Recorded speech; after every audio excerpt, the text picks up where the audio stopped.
Oh, hey, how's it going, everybody?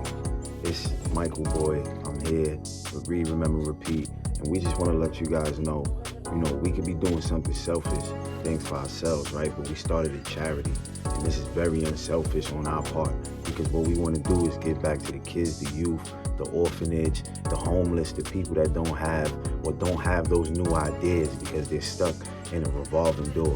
So what we want you guys to do is definitely reach out to us. This is the link right here. Help us save a life. Click the link in bio.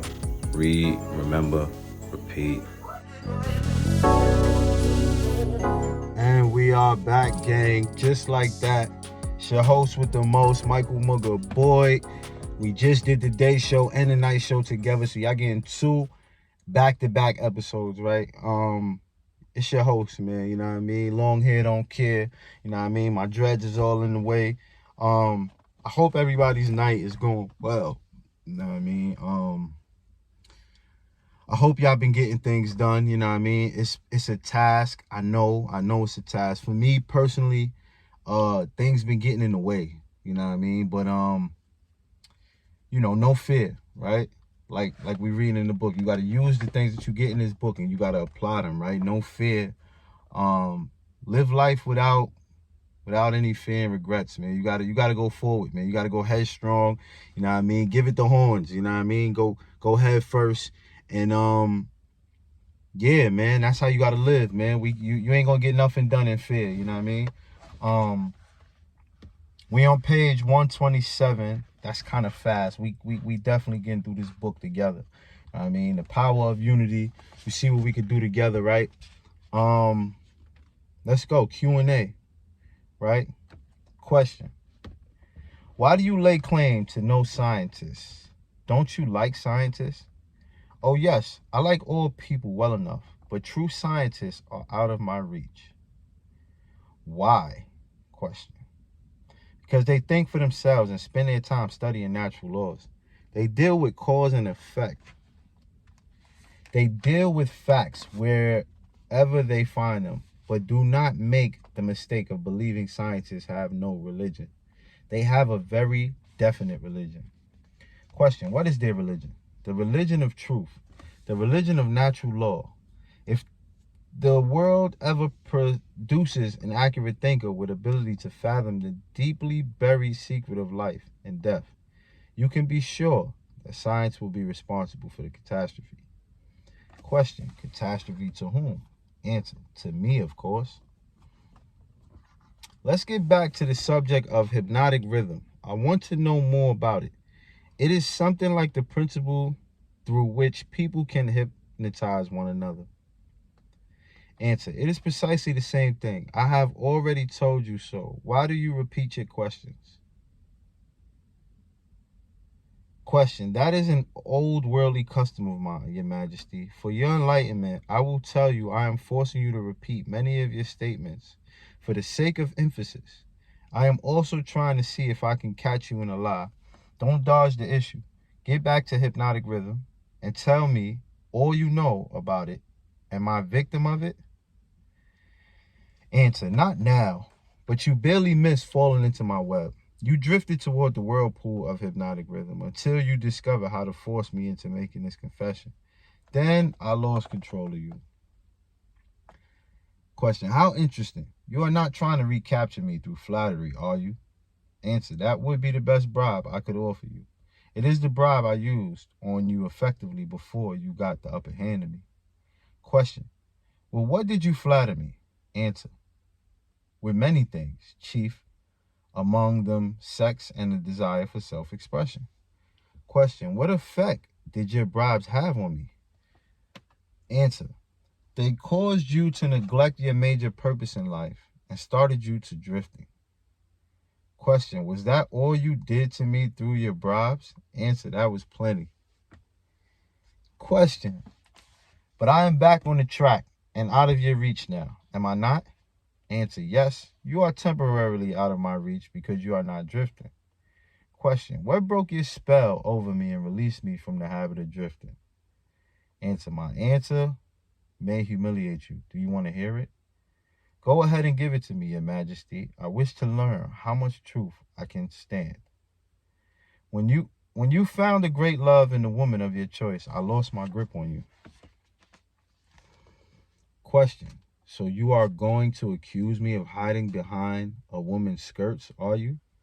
Answer. No, not hiding. I wouldn't put it that way. I would say you have learned how to give yourself a solid background with the embellishment of a woman's mind. Question. The woman's skirt has nothing to do with it then? Answer. No.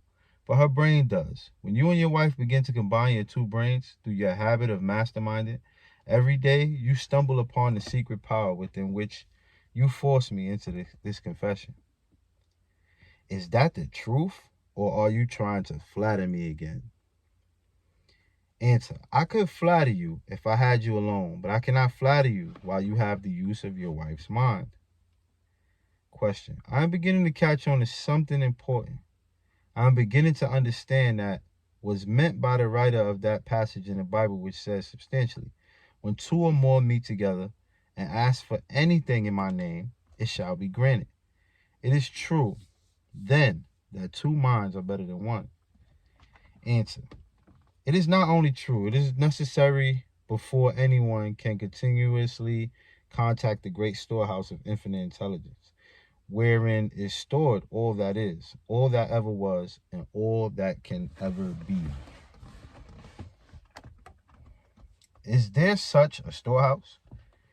If there had not been, you could not now be humiliating me with this silly forced confession. Isn't it dangerous to give this sort of information to the world? Answer. Sure, it is dangerous to me. If I were you, I would not give it out. Question. Let us get back now to the technique through which you fasten on your victims the habit of drifting. What is the very first step a drifter must take to break the habit? Answer. A burning desire to break it. Family, we gonna go to the source, and then we gonna jump right back because it's getting too crazy. Let's go. Let's go.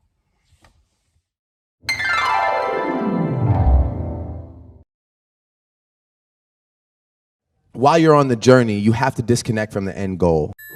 I never want to be always right, because then I can't grow, I can't learn. You have to do something that nobody else has done, or else there's no point. That's how I see it. If that product that you have is potent enough, you will be the next big thing.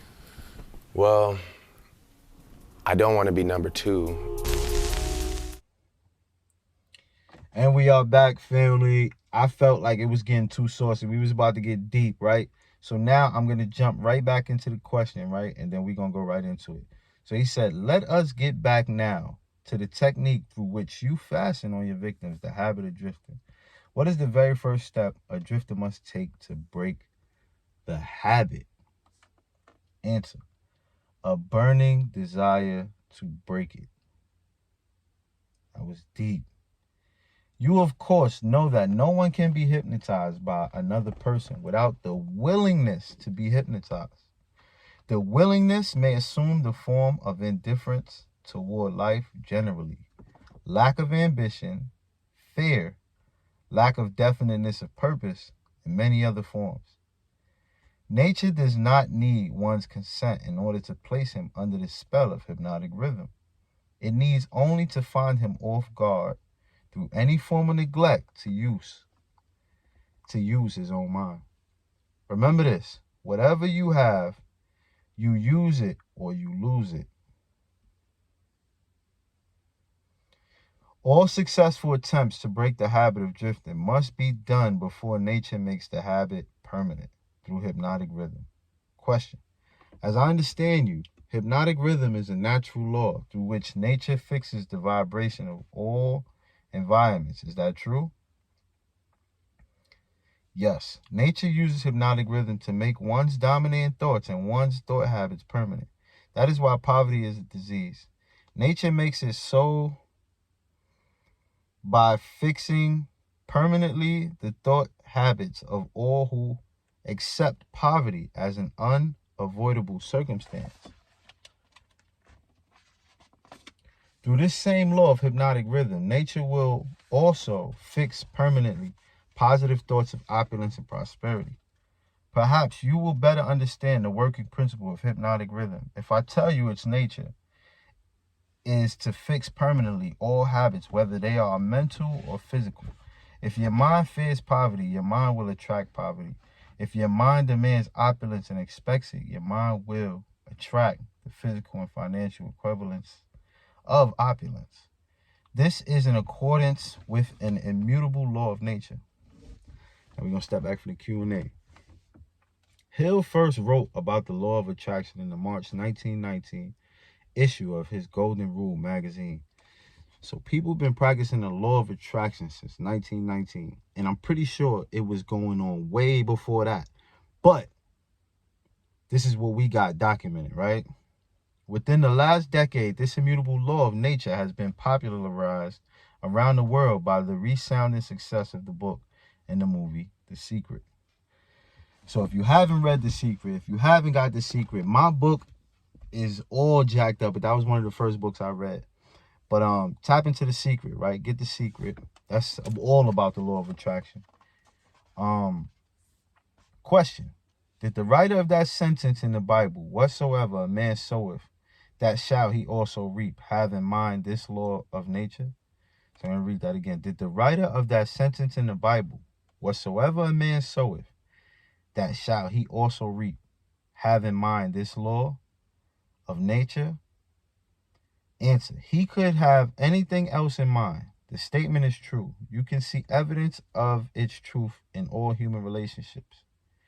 Question. And that is why the man who forms the habit of drifting through life must accept whatever life hands him. Is that correct? That is absolutely correct.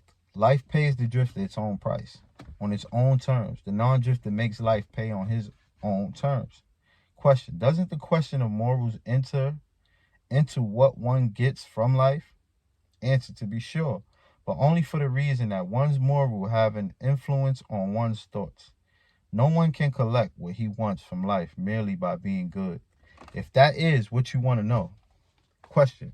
No, I guess not. I see what you mean. We are all where we are and what we are because of our own deeds. Answer. No, not exactly. You are where you are and what you are because of your thoughts and your deeds. Question. Then there is no such reality as luck, is there? Answer. Emphatically no. Circumstances which people do not understand are classified under the heading of luck. Back of every reality is a cause. Often the cause is so far removed from the effect that the circumstance can be explained only by attributing it to the operation of luck. Nature knows no such law as luck. It is a man-made hypothesis with which he explains away things he does not understand. The terms luck and miracle are twin sisters. Neither of them has any real existence except in the imaginations of people. Both are used to explain that which people do not understand. Remember this, everything having a real existence is capable of proof. Keep this one truth in mind and you will become a sounder thinker. Family, we're gonna jump we're gonna leave this till page 134. We're not even gonna do no more. We're gonna save this for tomorrow. Get new ideas while I'm reading this book, man. This shit right here is something, you know, something to think about. And I'm here for it all, man. Read, remember, repeat. You can also get this on audio. You get The Secret on audio. I wrote a book called Grateful. We about to put that out on audio. So many ideas is running in my mind, and if you don't use it, you'll lose it. Let's go.